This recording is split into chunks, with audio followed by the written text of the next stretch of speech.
Di sebuah kawasan perumahan banglo, terdapat seorang pemuda yang baru berpindah di kawasan tersebut yang bernama Faiz. Faiz mempunyai rakan baik dan jirannya bernama Razif. Pada waktu malam, Faiz sering diganggu dengan bunyi-bunyi yang pelik. Faiz sering menceritakan kejadian aneh itu kepada Razif, tetapi Razif tidak mempercayai dan hanya mempertawakan Faiz.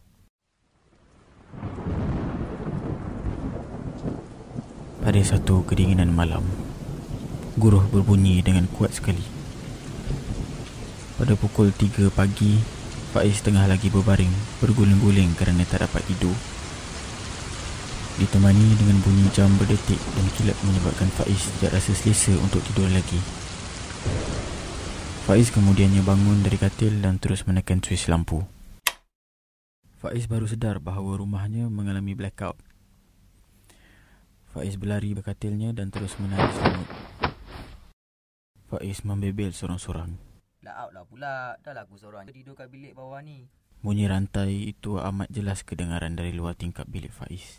Bunyi apa pula ni? Bunyi rantai yang diseret perlahan-lahan terngiang-ngiang di telinga Faiz. Please lah, jangan sekarang pula bunyi tu nak keluar. Bunyi rantai itu semakin dekat melalui depan tingkap biliknya. Ternampak bayang-bayang yang sangat tinggi bergerak dengan perlahan di tingkap. Faiz memerhati dengan ketakutan dengan menyelimuti seluruh tubuh dia.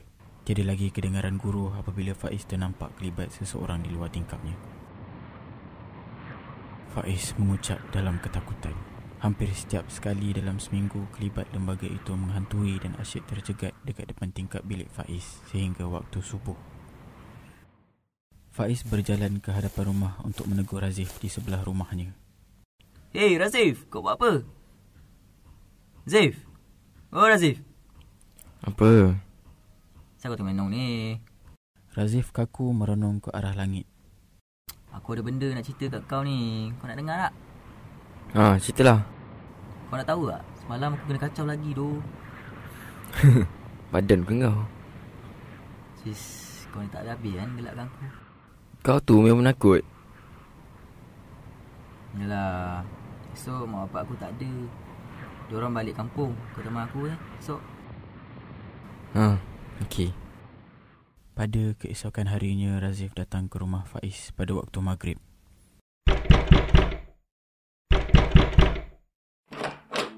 Razif, kenapa kau datang awalnya? Aku bosan duduk rumah sorang-sorang. Jadi aku datanglah temukan kau. Kau juga yang suruh kan? Masuklah. Faiz menuju ke bilik air mengambil wuduk. Sesudah Faiz selesai berwuduk, dia mencari Razif untuk sama-sama menunaikan solat. Tetapi Razif hilang dari pandangan. Dia terus menunaikan solat tanpa Razif. Selepas Faiz menunaikan solat, Faiz membuka pintunya. Tiba-tiba Faiz terkejut. Razif tercekat di hadapan pintu biliknya. Weh, terkejut. Apa bilik kat sini? Razif hanya mendiamkan diri dan merenung tajam ke arah mata si Faiz. Kau kenapa ni? Kau nak solat dulu? Pergilah solat dulu. Razif hanya mengangguk sahaja. Faiz terus pergi ke dapur mencari makanan untuk dimakan. Semasa hendak mengambil makanan di dapur, Faiz terhidu bau yang amat busuk dan Faiz ternampak bangkai kucingnya bertaburan di bawah meja makan. Di fikirannya hanya terfikir yang kucingnya mati kerana sakit. Faiz membersihkan bangkai kucingnya yang mati itu dan menuju ke belakang rumah untuk menanam bangkai itu. Sesudah selesainya, dia kemudian masuk balik ke dalam rumah. Tiba-tiba pintu belakang rumahnya tertutup dengan sendiri. Faiz melatah dan terkejut. Faiz kemudian membasuh tangannya dan meminum air. Tiba-tiba dia terdengar bunyi cakaran di atap rumah dengan begitu kuat sekali. Makin lama makin kuat bunyinya. Razif terus bergegas berlari ke arah biliknya untuk memberitahu Razif yang dia diganggu lagi. Zif, tolong aku. Aku kena kacau lagi lah gila. Sudah. Kau ni penakut. Dah, jom tidur. Yalah, kau bukan nak percaya pun cakap aku. Faiz kelihatan sangat gelabah dan frust apabila Razif tidak mempercayai kata-kata dia. Faiz mencapai selimutnya dan duduk bersebelahan Razif. Faiz tidak berani membuka matanya kerana dia takut tiba-tiba terdengar bunyi tapak kaki seperti orang berjalan di atap rumahnya dengan kuat sekali. Itu dia. Dia dah sampai dah, Razif. Tolong aku. Tolong. Aku takutlah. Tak ada apalah. Mungkin tu punya kucing.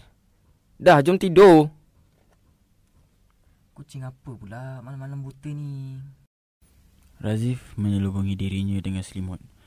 Faiz terus baring bertentangan dengan Razif. Dia memandang sekelilingnya dengan ketakutan. Bunyi rantai seakan-akan dekat dengan sekelilingnya, bagaikan dia sebelahnya. Faiz tidak berani mengambil langkah untuk melihat dari mana datangnya arah bunyi itu. Kau dengar tak bunyi tu, Razif? Razif langsung tidak menjawab. Faiz sangka Razif sudah nyenyak tidur. Cepat betul lah dia ni tidur. Apa pula ni? Faiz bingkas bangun dari katil dan dengan perlahan dia memerhati dari luar pintu biliknya. Lama-kelamaan Faiz nekat untuk keluar untuk mencari punca bunyi tersebut. Faiz bergerak sehingga ke ruang tamu dan memerhati sekeliling. Mana tahu ada barang-barang yang pecah. Faiz lihat di luar rumahnya melalui tingkap, namun tidak ada apa-apa yang mencurigakan. Faiz berjalan dengan lajunya ke bilik. Setelah sampai ke bilik, Faiz mendapati Razif hilang di katilnya. Faiz bergerak keluar dari bilik memanggil Razif. Namun Razif tidak kelihatan di mana-mana. Razif, kau kat mana? Faiz berjalan perlahan bergerak ke dapur mencari Razif.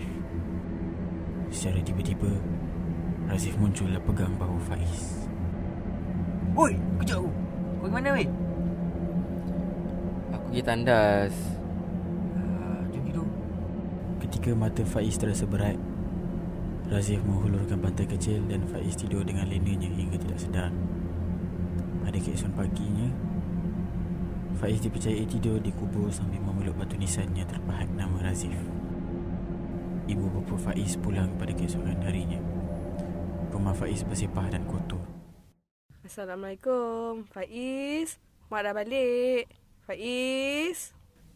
Ibu bapa Faiz terkejut rumah mereka berselerak dan dipenuhi dengan ulat di dapur.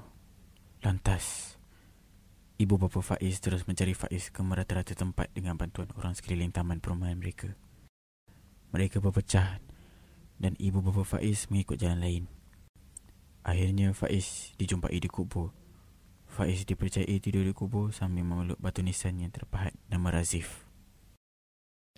Astaghfirullahalazim, dekat sini rupanya budak ni. Satu suara kuat menyebabkan Faiz tersentak dari tidurnya.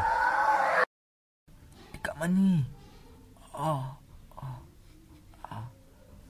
Terkejut Faiz melihat ibu bapa dan orang ramai yang berdiri melihatnya tidur di kubur. Faiz dalam keadaan yang sangat kotor. Faiz bangun perlahan dari situ dengan keadaan yang agak lemah. Pandangan Faiz sama-sama. Faiz berasa pelik kenapa dia boleh sampai ke sini. Ya Allah, Faiz. Macam mana kau boleh tidur dekat sini? Puas mak dan ayah cari kau. Faiz pun tak tahu, Mak. Ya, macam mana boleh sampai di sini? Saya ingat Faiz tidur dengan Razif semalam. Apa yang kau cakap ni, nak? Razif mana pula ni? Razif jiran kita tu lah, Mak. Kita mana ada jiran, nak? Rumah sebelah kita tu tak ada orang, nak? Faiz senyap seketika. Memikirkan perkara yang berlaku selama ini adalah tidak betul belaka. Faiz nampak agak keliru dan dia dah mengenali Razif selama 2 tahun.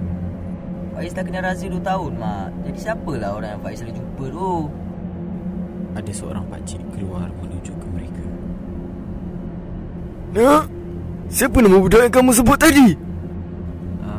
Razif. Macam mana kamu boleh kenal dia? Saya dah lama kenal dia, pakcik. Dia duduk sebelah rumah saya je. Tak silap saya lah. Sudahlah tu, Faiz. Jangan nak mengarut lagi. Begini cerita dia, nak. Pakcik kenal budak yang kamu sebut tu. Dia merupakan seorang anak yatim yang tinggal di kawasan rumah kamu itulah. Pada asalnya, pakcik dengar cerita dia ni membela hantu raya kerana mak bapak dia dah meninggal. Razif ni adalah pewaris. Tak. Pakcik cakap apa ni? Maksudnya Razif tak adalah sekarang. Ya, Razif tu dah lama tak ada. Apa yang kau nampak tu jemaah hantu raya yang dia bela lah tu. Faiz hanya mendiamkan diri. Reaksi mukanya menandakan dia tidak percaya dengan apa yang pakcik tu cakap. Faiz bingkas bangun dan terus berlari ke rumahnya.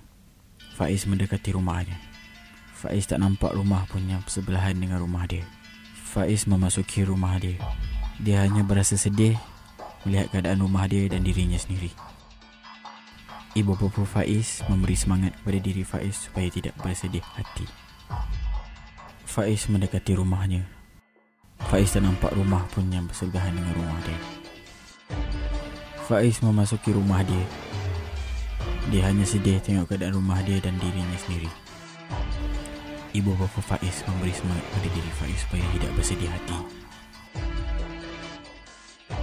Kedengaran Faiz sedang mandi di dalam bilik. Tiba-tiba kedengaran bunyi rantai yang selalu Faiz dengar. Faiz tersentak mendengar bunyi tersebut. Lantas Faiz menutup air dan mengeringkan dirinya. Faiz bergerak perlahan keluar tandas. Faiz nampak kelibat kaki orang yang diikat dengan rantai memasuki laluan ke bilik. Allahu Akbar. Faiz bergerak perlahan ke ruang laluan biliknya. Faiz perlahan menoleh kepalanya ke arah pintu bilik. Lalu Faiz terkejut melihat rupa-rupanya Razif sedang duduk di katilnya dan memandang ke arah